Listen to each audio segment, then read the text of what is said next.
لو لسه ما زرتش المتحف المصري الكبير يبقى الفيديو ده ليك، عشانه واحد من أكبر متاحف العالم، أكبر متحف متخصص في حضارة واحدة في العالم كله، أحد أحدث وأجمل المشاريع الهندسية في مصر الحديثة. مساحة المتحف 120 فدان، يعني تقريبا 500 ألف كيلو متر مربع، تخيلوا.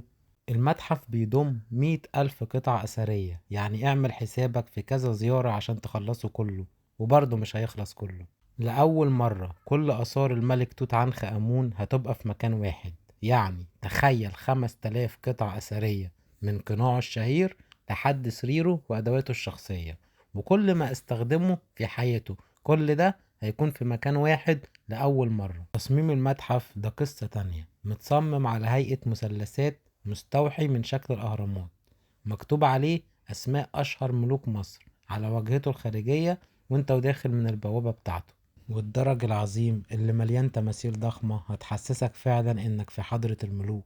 كمان مش مجرد متحف، المتحف بيضم مناطق تعليمية وتفاعلية للأطفال والكبار، وأفلام وثائقية، ومركز لترميم الآثار، ومركز للباحثين والمهتمين، ومطاعم مصرية بتقدم أشهر الأكلات والمشروبات المصرية البحتة، وحاجات كتير تخليك تعيش تجربة صعب تتنسى بسهولة من حلاوتها. لما تطلع الدرج العظيم اللي بينتهي بمنظر رائع للأهرامات، بعدين تدخل على قاعات العرض، هتنقلك من تجربة لتجربة كلها إحساس فخر وعظمة وهيبة. ما تنساش، لو مش قادر تزور المتحف تابعنا واحنا نوريك أجمل معروضاته وانت قاعد مكانك.